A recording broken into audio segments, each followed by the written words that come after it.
Assalamualaikum warahmatullahi wabarakatuh. Selamat pagi pemirsa. Kali ini kami akan merespon eh, video saya yang cukup menarik perhatian, yaitu yang berkaitan dengan berita pada waktu yang lalu kedatangan Menteri Luar Negeri Tiongkok, China yang ke Indonesia, yang disampaikan pada waktu itu oleh Pak Luhut Binsar Panjaitan maupun Bu Retno Marsudi, bahwa salah satu kerjasamanya adalah akan menanam padi di Kalimantan Tengah, khususnya di daerah Pulang Pisau. Ya, tentu kita tahu di daerah ini lahan gambut. Ya, oleh karena itu di dalam video yang lalu sudah kita sampaikan sejarahnya, bagaimana pembukaan lahan 1 juta hektar lahan gambut, kemudian dilanjutkan lagi food estate dan sebagainya. Oleh karena itu, untuk memenuhi pangan, idenya adalah menarik teknologi dari Cina untuk mengolah itu. Nah, jadi ini forum untuk kita memberikan opini-opini. Jadi di dalam video yang lalu juga disebutkan ada yang pro, ada yang kontra. Yang pro ya dicoba dulu, Cina sudah terbukti di beberapa teknologi apa saja. Nah, kemudian yang kontra tentunya takut nanti eh, kepemilikan, penguasaan, jadi anak bangsa tertinggalkan, kira-kira begitu dari yang pro dan kontra tersebut. Jadi sekarang kalau kita melihat berita-berita yang lain, nah kita juga harus kita pilah-pilah mana berita itu sumber primer, mana yang banyak berita yang dibesar-besarkan, yang hiperbolik. Nah, jadi memang ada berita lain mengatakan bahwa China itu mempunyai teknologi mengubah gurun menjadi tanaman, pertanaman, bahkan padi, ya, bahkan padi.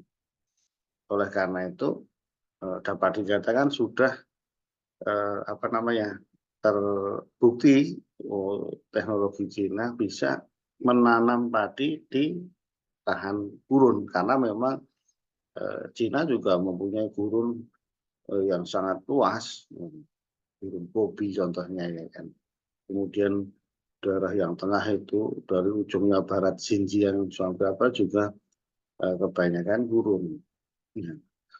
Kemudian mengajak Arab Saudi dan sebagainya juga di daerah-daerah gurun ini sudah berhasil menanam tanaman-tanaman yang diinginkan. Artinya apa? Beberapa negara Timur Tengah, Mesir, Arab Saudi, eh, Cina juga itu sudah berhasil menanam tanaman-tanaman di daerah gurun. Nah, ini kemudian apakah pengalaman itu juga bisa diterapkan di daerah gambut? Ini pertanyaannya yang menjadi pertanyaan. Ya, kalau masalah menanam padi di pasiran atau gurun itu sebenarnya Indonesia tidak ketinggalan. Ini catatan saya, banyak waktu yang lalu bersama kawan-kawan dari NASA yang ada di Jogja itu berhasil menanam padi di pinggir pantai, di pasir, di Pandan Simo, di Pandan Simo. Yang sekarang untuk lokasi wisata-wisata itu ya bisa. Ya, memang memerlukan modal tinggi teknologi unsur hara, karena yang saya lihat waktu itu di bawahnya dikasih plastik, kemudian pasirnya, medianya, kemudian ditambah unsur hara, baik pupuk yang apa maupun pupuk organik, ya gitu.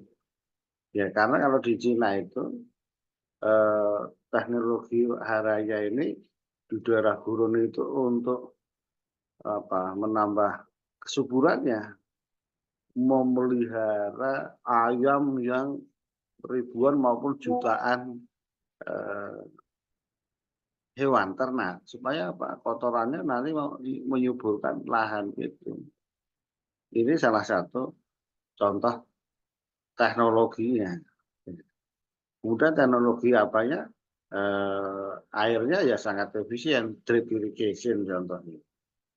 Nah, artinya tidak diragukan lagi kalau menanam tanaman di daerah gurun, di daerah gurun. Nah, dengan demikian ya oke lah kalau untuk di gurun. Tetapi lain kalau untuk di gambut. Nah, di gambut ini yang sudah kita sampaikan, gambut mempunyai, ini kita termasuk gambut yang agak matang, yaitu mempunyai banyak kendala dari sifat fisik, kimia maupun biologi. Untuk pertanaman ya semua dapat dikatakan kurang mendukung. Dari sifat fisik nanti ya kan volumenya besar, nanti tanamannya mudah roboh, mudah goyang. Ya, kemudian dari sifat kimianya, pH-nya sangat masam, sangat rendah. Tidak semua unsur hara tersedia. Belum lagi nanti kebakaran kalau kemarau, kalau musim hujan kebanjiran. Kemudian keragaman biologinya juga rendah. Nah, ini menjadi problem budidaya di lahan gambut ini. Ya. Mungkin untuk nah ini catatannya untuk tanaman padi mungkin masih belum, tetapi Indonesia itu sudah sangat berhasil menanam gambut. Ditanami apa selama ini? Oh, yang saya lihat ya jelas kelapa sawit. Nah, ditanami kelapa sawit, nah selama ini sudah berhasil. Ya. Nah, memang untuk ketahanan pangan memangnya bisa makan sawit Pak, gitu. Tetapi ini bisa kita konversi, kita konversi.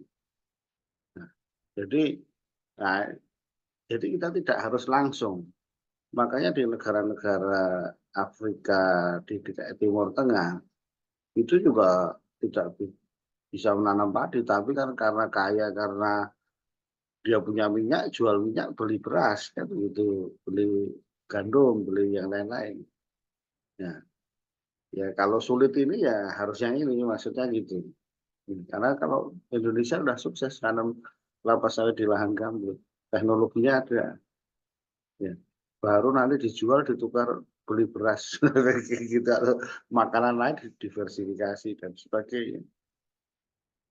Ini yang perlu kita sampaikan bahwa eh, tidak harus memaksakan yang memang itu sulit, memang dicoba ya, tapi tetap harus itu tadi. Ya kita gini, lahan kita tandus, di situ mau nanam padi misalnya yang sulit, ya bisa kita tanam rumput. Pak, gimana rumput bisa ditanam? Ya kita tanam, kita konversi dengan pabrik biologi apa? Kasih makan ternak. Nah, ternaknya baru dijual. Nah, ya, kalau sudah beranak atau besar dijual, duitnya untuk beli makanan. Kan gitu. Nah, jadi ini bisa sirkuler berputar. Jadi itu pandangan kami, opini kami bahwa lahan-lahan itu artinya cocoknya untuk beberapa tanaman yang sudah masing-masing jatahnya. Nah, ada beberapa tanaman plum misalnya di daerah subtropis, ditanam di daerah panas itu ya sulit, ya kan. Kadang tidak semua itu sama begitu, makanya ada apa ya, kesesuaian lahan mana yang cocok dan tidak cocok, kan gitu. Dari segi beberapa aspek gitu. Jadi kalau memang apa sulit jangan dipaksakan, maksudnya gitu. Ya perlu kelas keseluruhan lahan, mana yang cocok, ini cocok dengan gitu. Demikian pemirsa, mudah-mudahan ini menginspirasi kita bagaimana kita memanfaatkan lahan kita seoptimal mungkin sesuai penggunaannya. Nanti kan kita bahas bagaimana kita menanam tanaman ini apa mana yang cocok secara budidaya maupun secara ekonomis. Terima kasih atas perhatiannya. Assalamualaikum warahmatullahi wabarakatuh.